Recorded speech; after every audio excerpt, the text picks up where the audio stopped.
Mesdames et messieurs, bonsoir. Nous sommes le lundi 18 mars. Ravi de vous retrouver pour cette édition de votre journal de 22 heures. Tout de suite, voici les titres qui vous seront développés. Le président de la République, Ismaël Marguerite, a reçu aujourd'hui au palais présidentiel les lettres de créance de 8 nouveaux ambassadeurs étrangers accrédités par leurs pays respectifs auprès de notre pays. Et en nouvelle du monde, une fusillade a fait plusieurs blessés ce matin à Utrecht, dans le centre des Pays-Bas. Voilà pour les titres. Merci si vous nous rejoignez sur Télé Djibouti. Nouveau balai des ambassadeurs accrédités auprès de notre pays. Ce matin, le chef de l'État, Ismaël Marguerite, a donc reçu les lettres de créance du nouveau ambassadeur éthiopien résident à Djibouti, Abdelaziz Mohamed Ibrahim. Au cours de l'audience qui suit traditionnellement chaque cérémonie de présentation de lettres de créance, le nouvel ambassadeur de l'Éthiopie a dans son allocution respective dit qu'il œuvrait à toujours renforcer les relations bilatérales donc, entre notre pays et l'Éthiopie. Il a indiqué donc qu'il a ouvert la voie de l'intégration économique des deux pays. Après lui, donc, ce fut le tour de l'ambassadeur de la Belgique.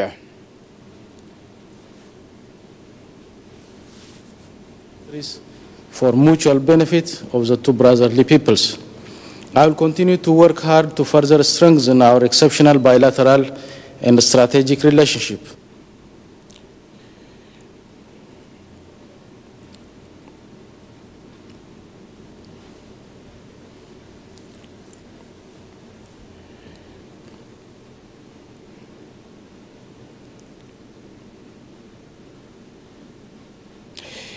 Eh bien, après lui, ce fut le tour de l'ambassadeur de la Belgique accrédité à Djibouti, M. François Dumont. Il a donc souligné dans son intervention que c'était un privilège de renforcer les relations d'amitié et de bonne entente entre les deux pays. Plus loin, il a félicité le président Guelleh pour sa vision sur le développement de la République de Djibouti. Auprès de la République de Djibouti.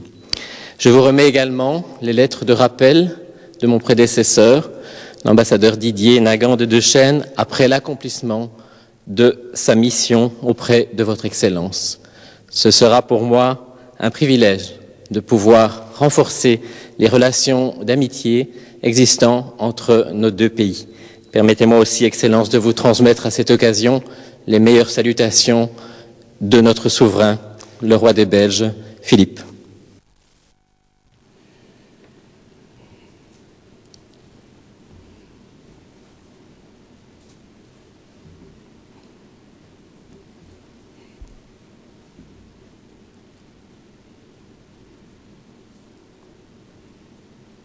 Après, donc, ce fut au tour du nouvel ambassadeur de la République tchèque, M. Pavel Majc, de remettre les lettres de créance au chef de l'État.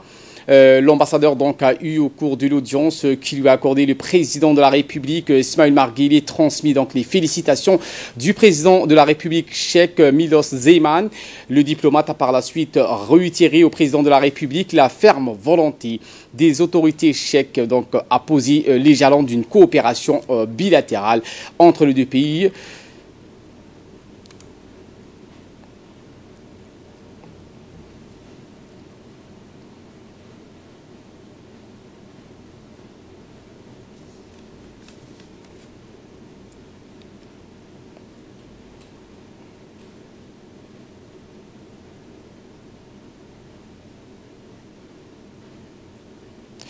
Juste après, donc, le président de la République a reçu l'ambassadeur de l'Autriche. Eh bien, le président de la République a eu un échange avec le diplomate autrichien. Le diplomate a insisté donc meilleurs vœux au président de la République. Donc, il a félicité le numéro 1 de la République pour sa vision, mais aussi pour son leadership.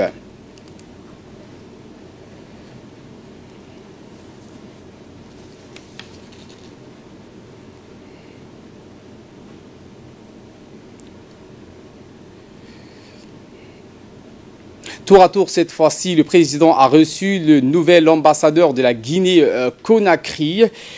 Eh bien, le président de la République a reçu les lettres de créance du nouveau ambassadeur de la Guinée, Conakry.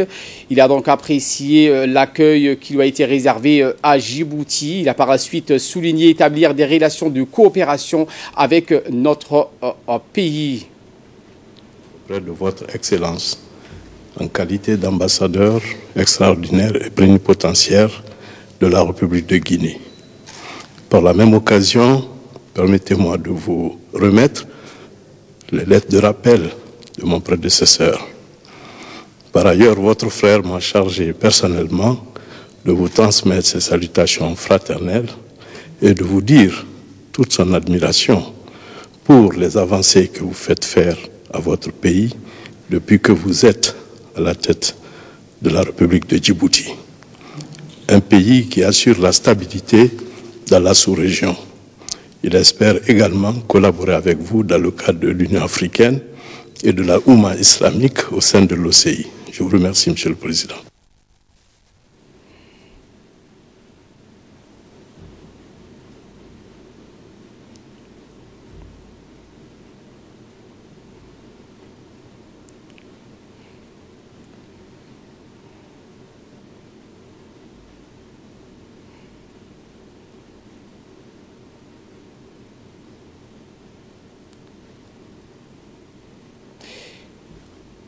Peu après, donc, ce fut au tour du nouvel ambassadeur de la Grande-Bretagne de remettre le lettre de créance au président de la République, M. Alastair Fell-Obi.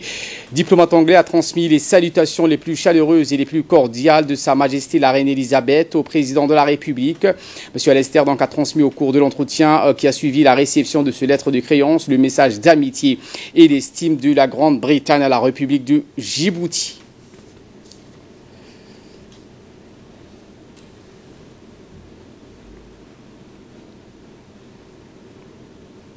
Et enfin, le président Guélé a reçu le nouvel ambassadeur du Canada, Antoine Chevrier. Celui-ci, donc, dans son mot prononcé à l'occasion, réjoui de servir son pays ici à Djibouti dans le cadre du renforcement des relations d'amitié et de coopération entre les deux pays. Mon prédécesseur et les lettres qui m'accréditent au nom de la très honorable Julie Payette, gouverneure générale du Canada, comme ambassadeur extraordinaire et plénipotentiaire du Canada à Djibouti. Merci.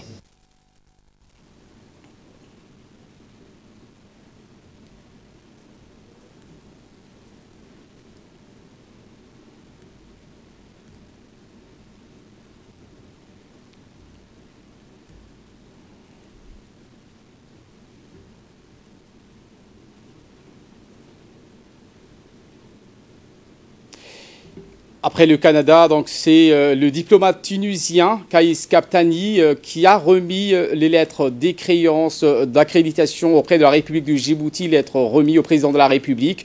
Dans ces mots, le nouvel ambassadeur a mis en exergue l'importance qu'accorde son pays à la coopération avec Djibouti.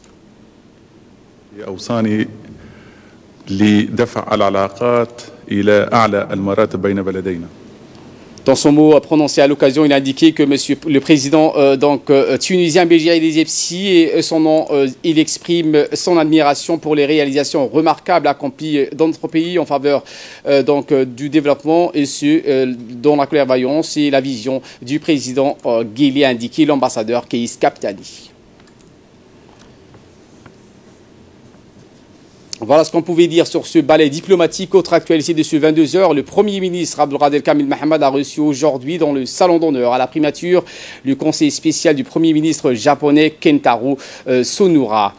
Le Premier ministre Abdelkader Kamil Mohamed a souhaité les bienvenus à M. Kentaro Sonura et sa délégation. Il a rappelé l'ancienneté et la profondeur du lien d'amitié et de coopération bilatérale entre les deux pays qui remonte au début des années 80. Une coopération devenue au fil du temps mûre, non contraignante et définie par des subventions grâce notamment au travail remarquable de l'équipe et de l'ambassade du Japon à Djibouti.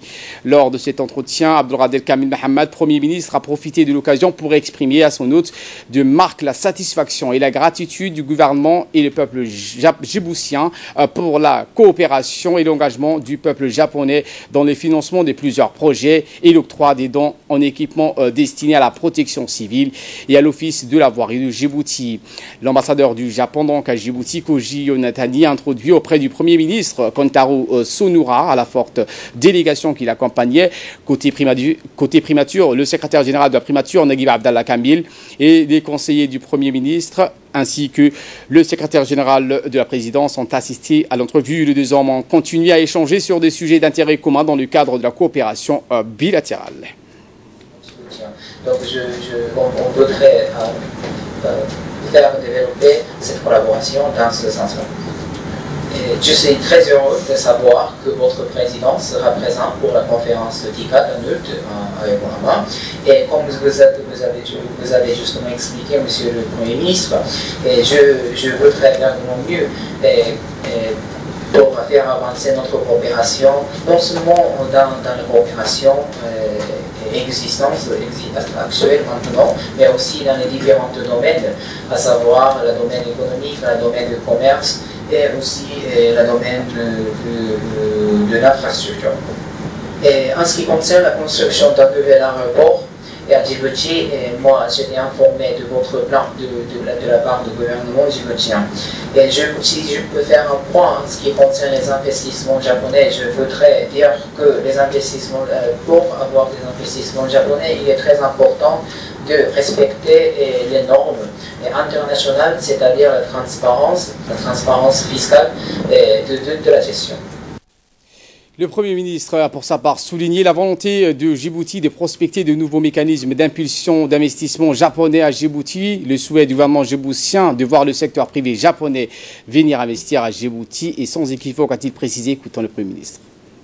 Le partenariat stratégique que nos deux pays ont mis en place il y a quelques années a donné des résultats à la hauteur de nos ambitions et mon pays n'épargnera aucun effort pour consolider davantage ce partenariat essentiel. Je tiens également à rendre hommage au rôle du Japon et sa contribution importante en Afrique à travers le processus de la TICAD, conférence interministérielle de Tokyo sur le développement de l'Afrique, qui est un forum de partenariat reconnu pour son ouverture, son inclusivité et sa transparence. À quelques mois de la tenue du prochain sommet de la TICAD à Yokohama en août, auquel le président de la République de Djibouti va participer, et je tiens à remercier le Japon pour sa coopération constante depuis l'indépendance de Djibouti en faveur du développement national et l'amélioration des conditions de vie des Djiboutiens. Tout particulièrement, je vous exprime ma satisfaction à l'égard de l'aide japonaise en faveur du développement des infrastructures routières, notamment le projet d'amélioration de la route nationale 1, ainsi que la fourniture des ferries pour le renforcement de la capacité de transport maritime. Aujourd'hui, je voudrais un petit peu aussi vous faire part de notre désir de construire un nouvel aéroport au sud de la ville de Djibouti.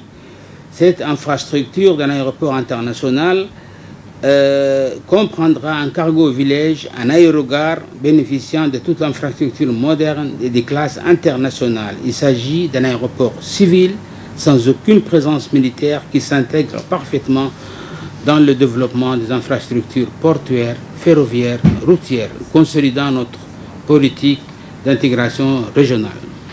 Je tenais en plus à vous faire part aussi de notre désir d'avoir une coopération, de renforcer plutôt la coopération qui existe entre les deux pays, mais aussi je voudrais à ce que vous fassiez de tout ce que de votre possibilité auprès du Premier ministre du Japon pour que des investisseurs japonais viennent faire des investissements à Djibouti. Cet aéroport dont nous souhaitons la construction, un aéroport civil dont nous souhaitons la construction, que ce soit sur le plan bilatéral entre les deux gouvernements, ne sera pas au niveau coût financier, c'est très important. Et je voudrais avoir la participation aussi avec le gouvernement du Japon des investisseurs privés japonais pour effectivement apporter en plus après au niveau de la gestion de cet aéroport. Eh bien, cette même délégation aura plusieurs entretiens avec les hauts responsables djiboutiens. Autre réception, cette fois-ci le ministre de l'Équipement et des Transports, Mohamed Abdelkader Moussa Helem, qui a reçu dans son bureau une délégation de la garde-côte japonaise conduite par le vice-amiral Takahiro Okushima. Présent donc à la réunion, le commandant de la garde-côte djiboutienne, le colonel Waïs Omar Bokoré, le secrétaire général du ministère, Saïd Nou Hassan, ainsi que d'autres gradés de la garde-côte japonaise. Des discussions ont porté sur l'étroite collaboration existante entre les deux gardes-côtes et surtout sur les exercices de transfert des pirates qui ont bien été achevés. La coopération entre les deux gardes-côtes concerne la lutte contre la piraterie, le renforcement des capacités du personnel ainsi que d'autres domaines techniques. Le ministre s'est réjoui. Cette collaboration de deux institutions, il a souhaité le renforcement de l'amitié djibouto-nippone. Notre grand dossier de ce soir concerne le développement de la femme djiboutienne. En effet, l'entrepreneuriat féminin connaît aujourd'hui un tout nouvel essor. Ce secteur est désormais considéré comme un levier pour la croissance économique, une source de richesse et un outil de création d'emplois. Plusieurs femmes s'entreprennent et contribuent au développement de leur pays. La société a bien changé. Des métiers exclusivement masculins auparavant sont maintenant occupés par des femmes, comme le cas de Madame Fathia Hussein Adan, patronne de Sigma Autotech, un garage moderne. Explication. Est une femme de 33 ans et mère de 2 enfants. Même si son activité principale est au guichet unique, elle a fait de l'art sa passion. Ainsi, elle consacre son temps libre à confectionner des objets de décoration, comme elle nous l'explique ici. Décoration, J'ai constaté qu'on commandait des objets de décoration de l'extérieur. Un jour, j'ai voulu faire un cadeau à ma meilleure amie pour son mariage. Elle aimait les vases, mais on n'en trouvait pas sur les marchés. Commander prendrait beaucoup de temps. Alors, je me suis inspiré de l'internet et j'ai fait moi-même mon premier vase. C'est comme ça qu'est née cette passion. Et puis, au fur et à mesure, j'ai appris à perfectionner les techniques pour faire des objets décoratifs pour la maison à partir des coquillages et des perles. Mes gros clients sont des touristes, mais j'expose aussi mes produits à l'occasion des grands événements. J'ai aussi lancé ma boutique sur Facebook et les intéressés m'appellent très souvent grâce à Internet. Asrar Mahfouz partage la même passion. Âgée de 44 ans, cette mère de famille voit l'art comme une passion familiale. Elle a appris l'art de la décoration très jeune, et notamment en suivant son grand-père sur les sites de mariage. Une passion qu'elle finira par embrasser plus tard et en faire un métier. Mon grand-père faisait des décorations pour des mariages et des cérémonies. Je les regardais de très près, nous confie-t-elle. En plus des mariages, je me suis lancé dans les décorations intérieures des maisons, des papiers cadeaux et les cartes de visite, dit-elle. Mon mari et ma famille m'aident beaucoup et me soutiennent dans ce que je fais. Toujours dans l'art, mais dans une autre forme d'expression, Ouba Hamoud est peintre. Déjà au collège, elle s'est distinguée et connue pour ses dessins. Diplômée en biologie et géologie en 2008, elle exerce en tant qu'enseignante, mais la peinture reste sa passion. Ainsi, Ouba a fait plusieurs expositions, et notamment lors de la Journée internationale de l'artiste, à l'occasion de la Journée internationale de la femme, mais aussi en privé, à l'hôtel des Acacias, où 20 de ses tableaux ont été exposés. Je dessine et peins depuis mon enfance. J'ai rêvé d'être un jour une grande artiste et dû à réaliser ses rêves d'enfance par le biais du ministère de la Femme et de la Famille et l'UNFD. C'est avec leur appui que j'ai pu exposer à plusieurs reprises. J'ai participé à la cérémonie commémorative de la Journée internationale de la femme en exposant mon savoir-faire sur l'un des différents stands mettant en valeur les progrès de la femme. Pour mettre en avant ces efforts, le ministère de la Femme et de la Famille a mis en place plusieurs projets d'émancipation et d'autonomisation des femmes. Objectif, les accompagner dans leurs initiatives. Une délégation d'athlètes handicapés djiboutiens partie depuis le 14 mars dernier aux Jeux mondiaux d'été spécial olympique qui se déroulent aux Émirats Arabes Unis. Accueillis par nos diplomates à leur arrivée, les athlètes djiboutiens se sont illustrés dans plusieurs disciplines sportives. 2 athlètes djiboutiens se sont illustrés. Il s'agit donc de mademoiselle Filsan Roblé qui a donné le temps en remportant une médaille d'argent aux 200 mètres féminins.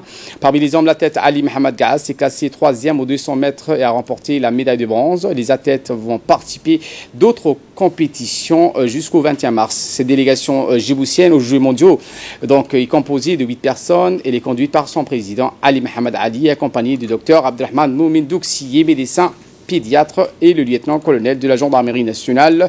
2 hommes et une jeune femme, 2 staffs et un entraîneur ont participé aux Jeux mondiaux de Dubaï 2019. Concernant toujours l'épanouissement des personnes à besoins spécifiques, cette fois, l'association Vaincre l'autisme à Djibouti a organisé samedi dans l'après-midi au complexe Fahad de Balbala une journée d'activités sportives pour soutenir les enfants atteints d'autisme. Les membres du comité exécutif de cette association et les parents des enfants atteints d'autisme ont participé à l'événement. L'autisme, qui est un handicap neurobiologique qui apparaît dès la petite enfance. Les causes de l'autisme sont méconnues. Il n'existe aucun traitement pour l'heure. Les enfants atteints de cette maladie ont des difficultés dans l'interaction sociale, la communication et dans leur comportement.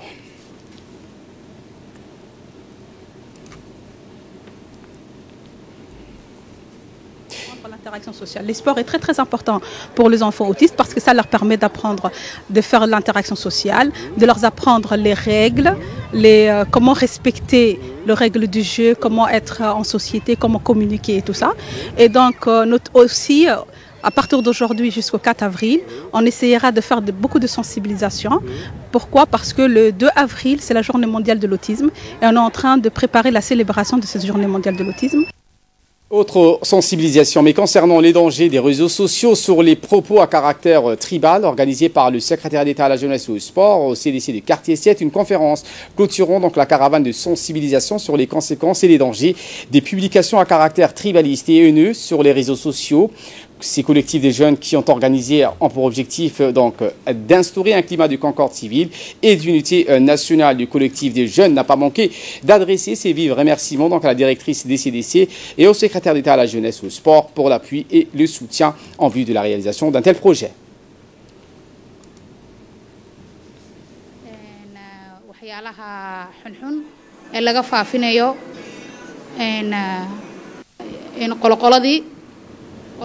Concernant l'actualité dans les régions de l'intérieur, une importante délégation conduite par le président du conseil régional, Omar Hussein, s'est rendue à Yaïgouri, une localité située dans la sous-préfecture de Adaïlou, à 130 km du chef-lieu Tajora. Yaïgouri est un secteur historique qui est très riche en ressources hydrauliques. La délégation fut accueillie par des hauts dignitaires de ce village de Assaguela. Le président a visité plusieurs sites et tout particulièrement un site riche en ressources en eau, tel qu'une source naturelle et deux. Puis l'un caractérisé par l'eau douce et l'autre de l'eau salée. Ce dernier peut donner des résidus du sel qui peut être exploité et commercialisé. Cette délégation a tenu une réunion avec la population rurale dont le but était de noter les doléances parmi la valorisation et la commercialisation du sel. Les habitants ont aussi demandé à la délégation une initiation à l'agriculture pour planter les fruits et légumes pour une autosuffisance alimentaire.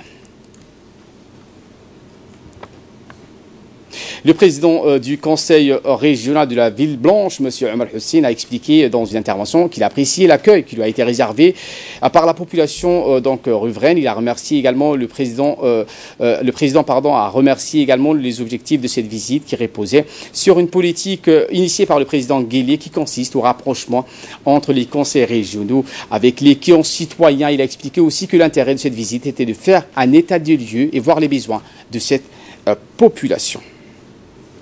Au sud du pays, cette fois à Ali Adé, dans la région d'Ali Sebio, dans le cadre de la Semaine nationale de la femme, l'UNFD, en collaboration avec le ministère de la Femme et de la Famille, a célébré la Journée internationale de la femme dans ce village de réfugiés à Ali Adé.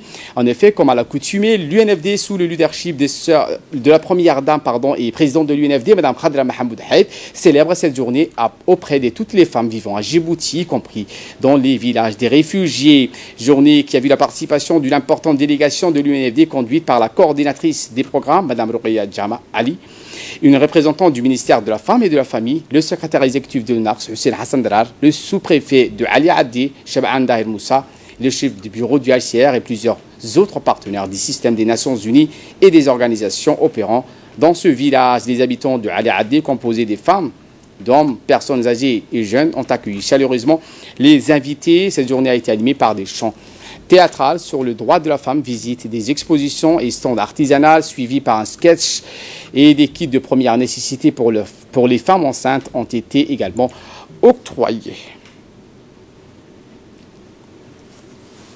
De la femme, l'Union nationale des femmes djiboutiennes, sous le leadership de son Excellence, la Première Dame, Khadra Mahamoud Haïd, lutte pour la promotion et la protection des droits de la femme les enfants, ici, dans les camps des réfugiés, mais aussi à Djibouti. Les agents de la brigade des douanes en faction au poste frontalier de Loya Adda, à leur tête M. Chehim Ali Daoud, ont saisi 37 colis de 26 kg chacun d'ailerons de requins. La protection de l'environnement et la lutte contre le trafic illicite d'espèces animales et végétales menacées d'extinction sont une priorité du gouvernement. Cette marchandise qui était destinée à un pays asiatique est frappée d'une prohibition selon la Convention sur le commerce international des espèces de faune et de flore sauvages menacées d'extinction. Ce type de marchandise où les produits qui sont en USU sont soumis à l'obtention préalable d'un permis d'exploitation. Le directeur général de douane et droits indirects, M. Goulet Ahmed Youssouf, félicite les agents des douanes qui ont procédé à la saisie de cette marchandise. Autre saisie, cette fois du stupéfiant. Les gendarmes de la brigade Cheikh Moussa ont intercepté avant-hier un véhicule à usage taxi devant le complexe East Africa Holding situé au PK13.